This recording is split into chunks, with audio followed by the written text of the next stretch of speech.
Thanks for watching. I'm Jennifer, sitting in for Jonathan today for his Music Talk series, and we're with Jordan Valentin. We are at Well Traveled Life, and thank you for joining us. We're in Jonathan's studio today, and we've got Jordan Valentin, who is one of my favorite all-time singer-songwriters. Jordan, you at 16 were 96 in your head and 96 in your heart. You have one of those old souls. Yeah, and it was there then. So how involved with music are you, and what way are you involved with music today? You know, I've kind of been in a weird place with music. I'm playing often in like the comfort of my own home, but I'm not performing really very much anymore. I played last week, and I played a couple months ago, and before that maybe it had been like a a year and a half or something. I kind of stopped a little bit before COVID. I think I really pumped the brakes about 2019, I think.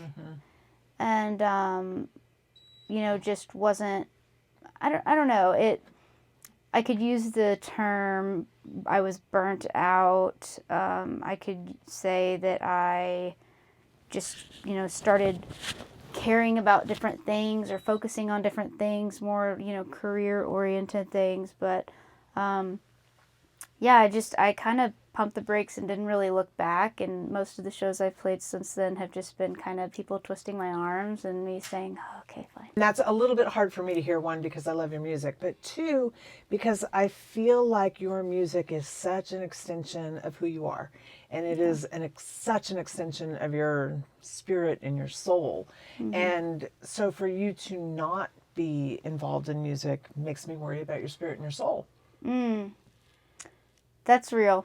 Yeah. That's real. I've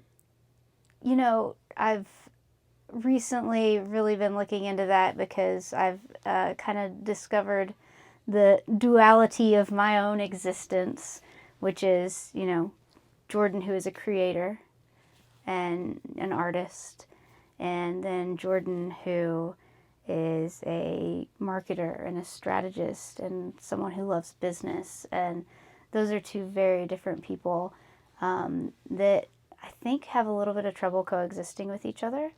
And I have been a lot more career focused in the past several years. And so I think maybe there's a little bit of anxiety existing around, okay, these people are trusting me with their business.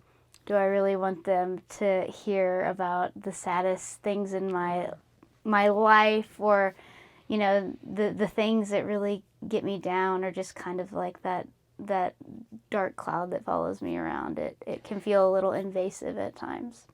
Is music the expression of the dark cloud? Yes.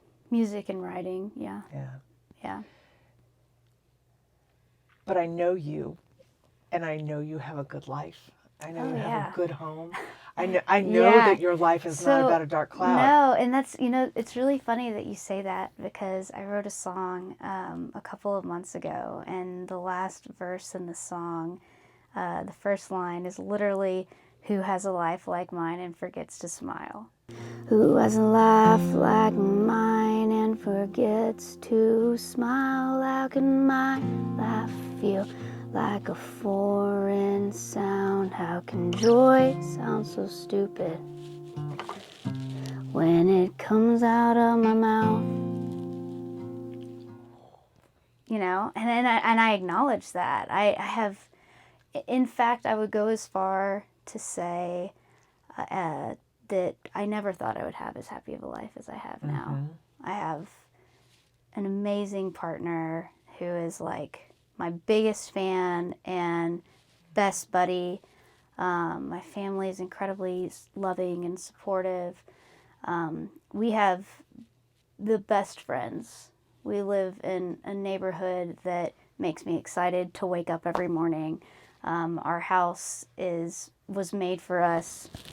We've got 4 really annoying dogs and 2 high-maintenance cats. And yeah, we have this wonderful life. And it's like you can chalk it up to brain chemistry or experiences or whatever. But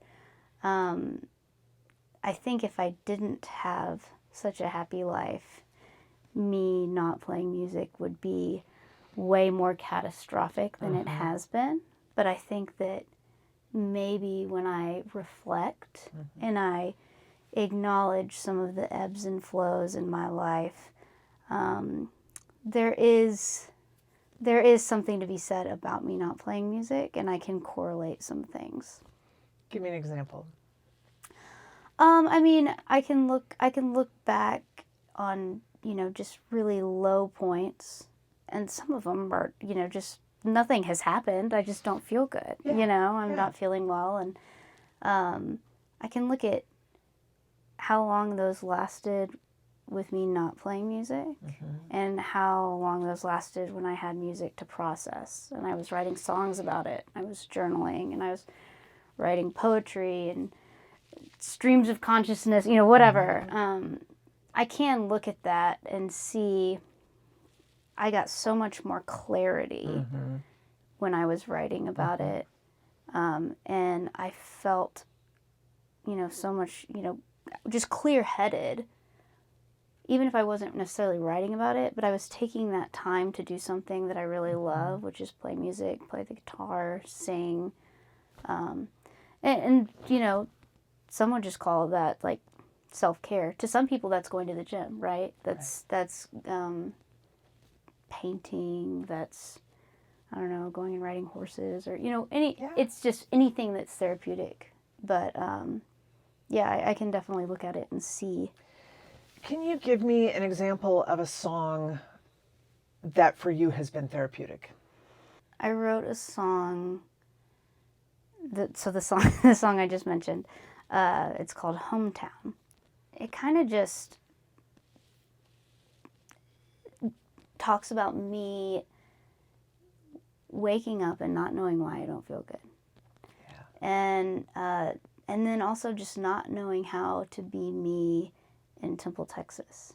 I lived in Austin for a long time, where you can pretty much be whatever you want.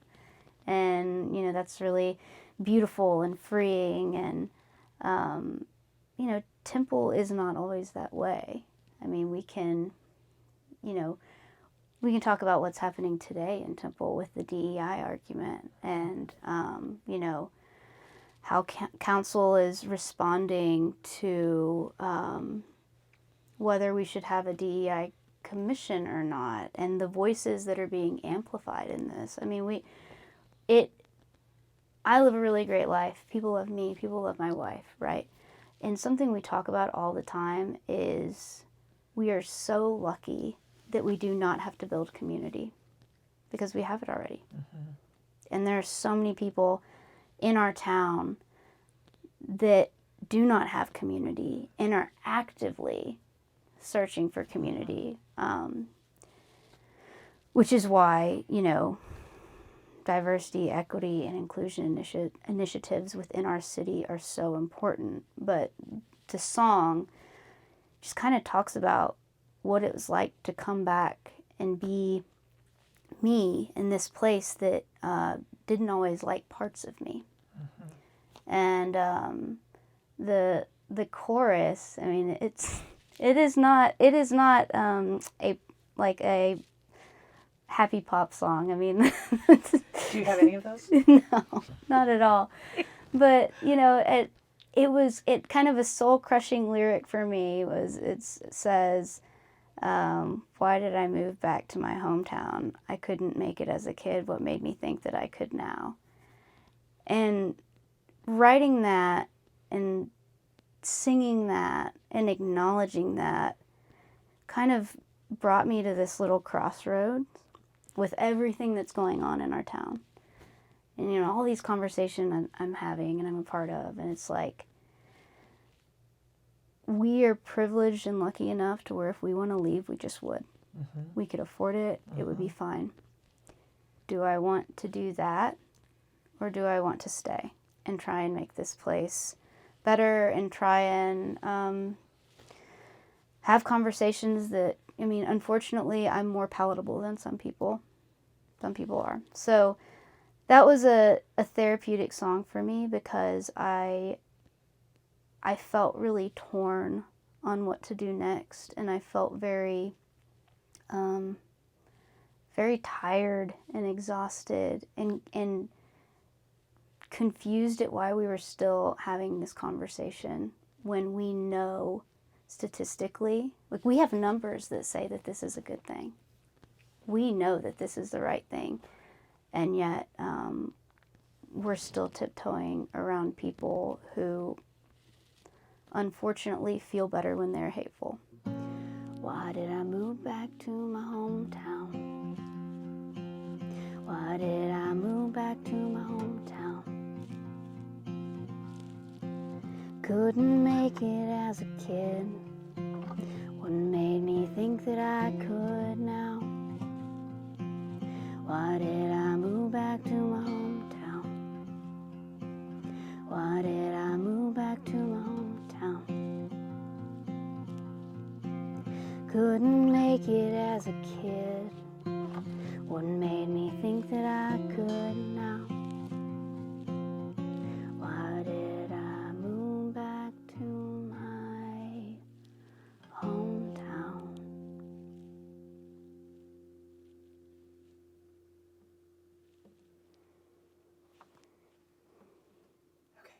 So you are home, though, Jordan. Yeah. And you have set up shop here in a big way. And you and Cameron are both tremendously involved in the city. And you're involved at what I would consider core levels, meaning that you have said, hey, there's a fight and I'm willing to take that on.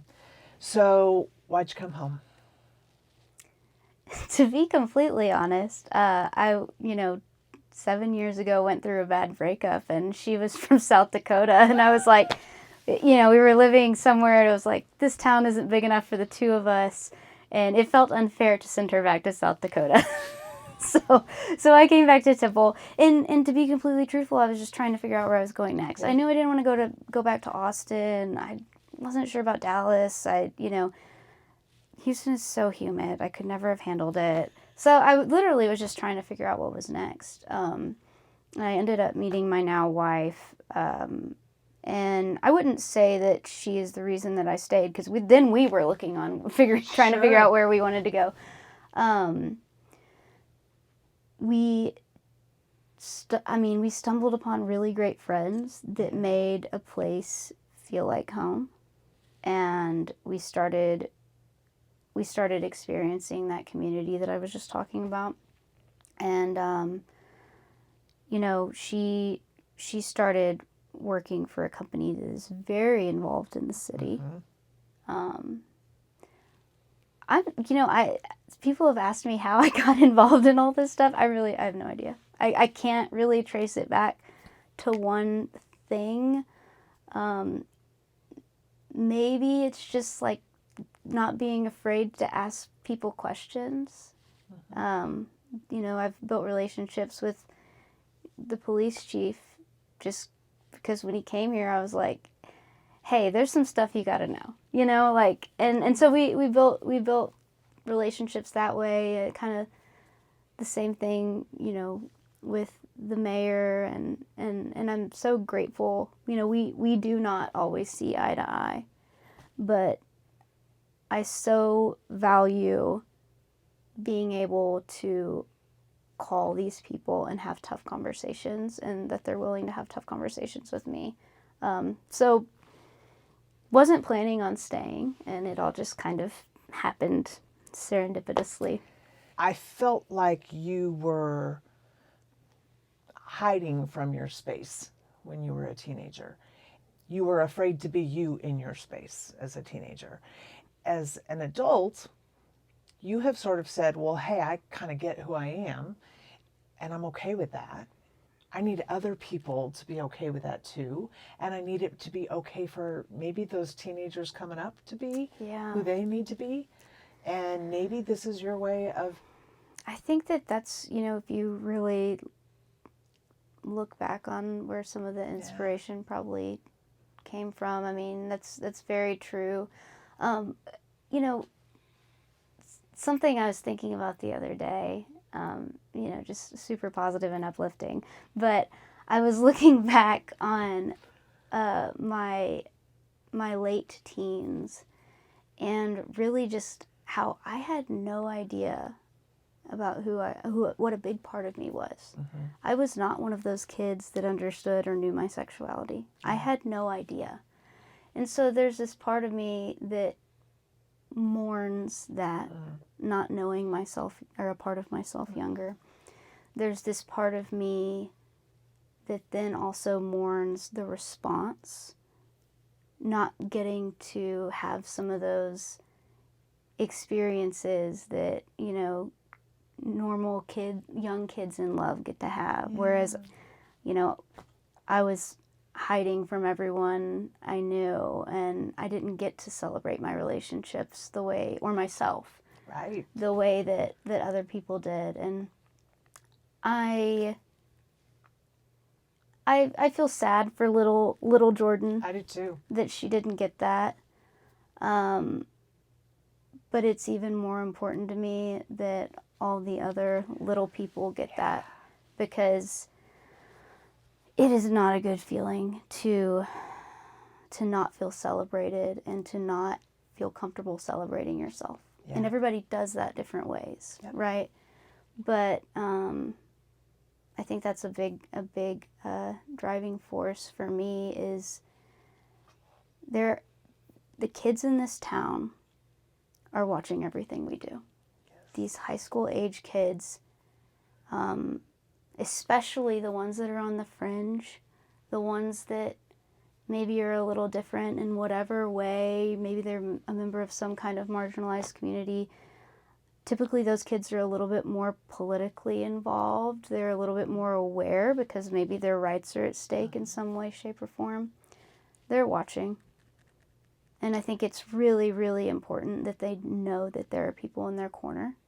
And I don't always know what that means.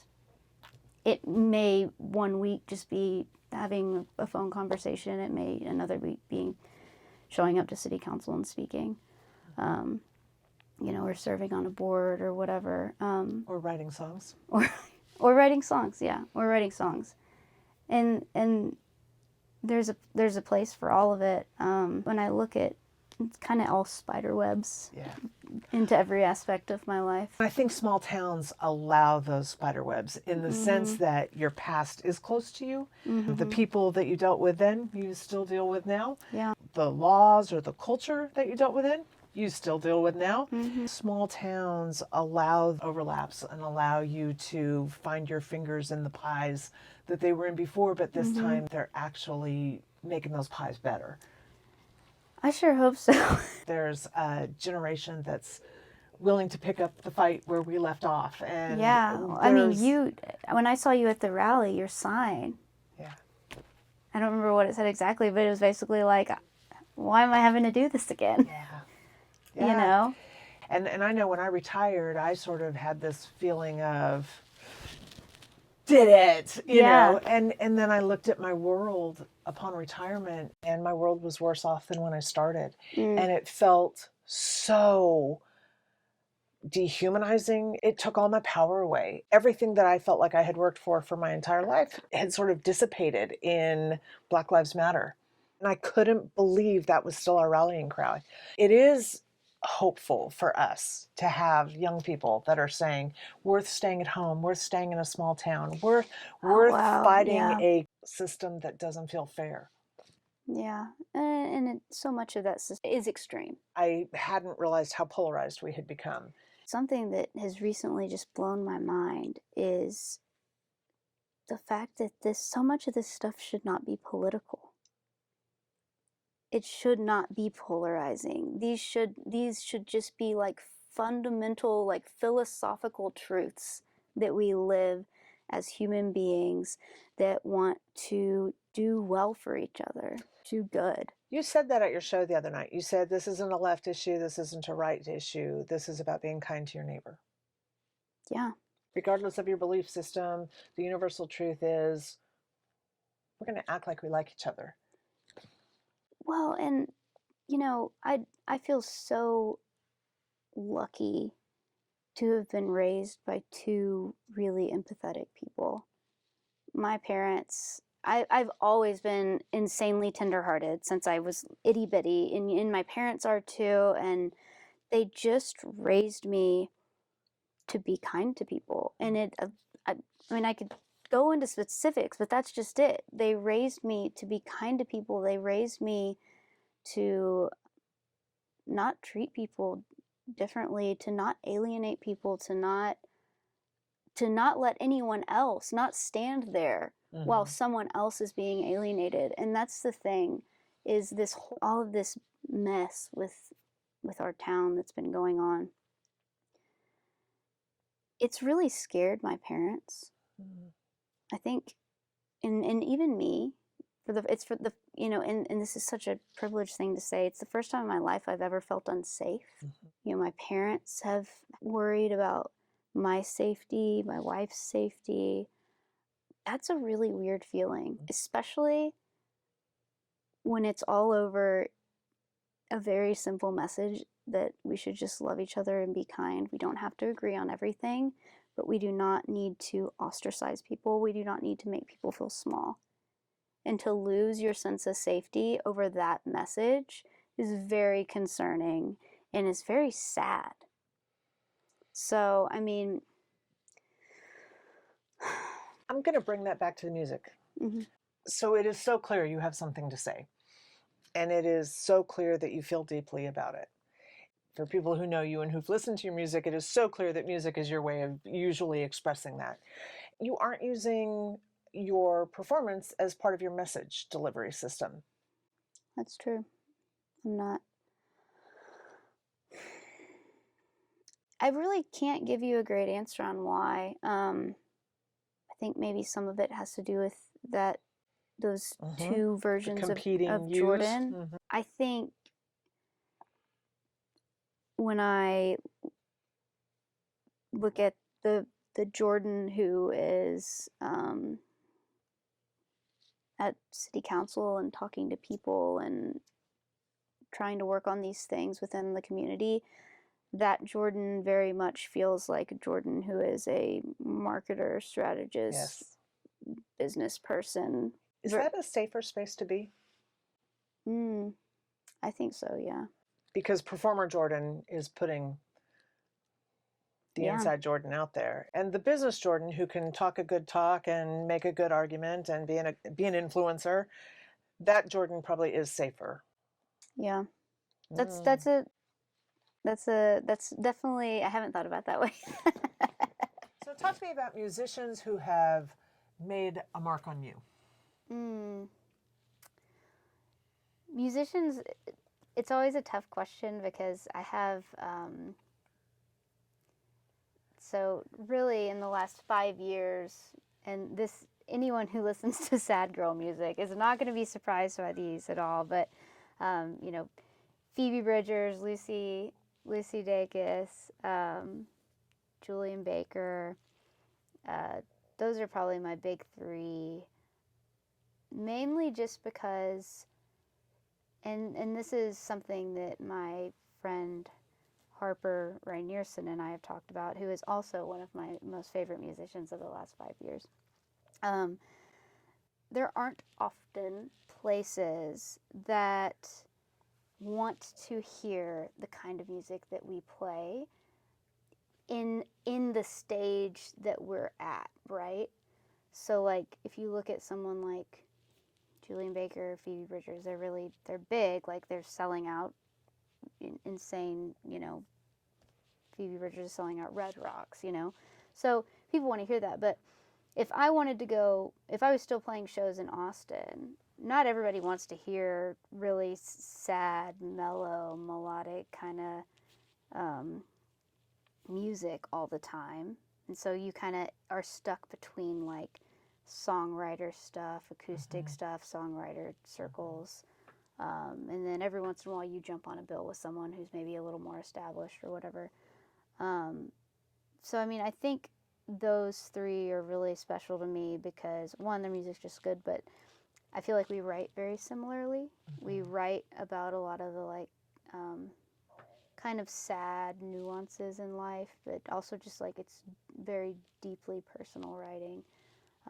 And that's another reason why Harper's one of my favorite musicians, is her songs are just like, when you listen to a song by Harper, you feel like you're in the room of the experience. Does deeply personal mean autobiographical? Not always, no. Because sometimes I hear your music and I think that's not Jordan's experience. That's her empathetic response to somebody else's experience. Mm-hmm. Yeah. Yeah, and maybe I've always been, said it earlier, insanely tenderhearted. So a lot of times experiences that are not my own feel very close to me. Yeah. And that's why I can write about these songs, and that's why or these things, and that's why I do write about them, because it might not be my experience, but it feels very real to me. So I'm gonna challenge you a little bit, and I'm gonna say, if that is your voice, and your voice is for yourself, but for other people whom you understand and empathize with, can we go back to answering that question about why you aren't using it? I mean, the answer probably lies somewhere in, where we were talking about that safe place, and which is the safer version of Jordan. Yeah. And, that's something that I haven't thought about it that way. I haven't thought about it in a way in which it's like, this is how I could challenge this part of myself, yeah, I mean, I think that that's it. There is so much more. Don't miss part 2 of our interview with Jordan. In this video, you'll also get to hear the full song about her and her hometown.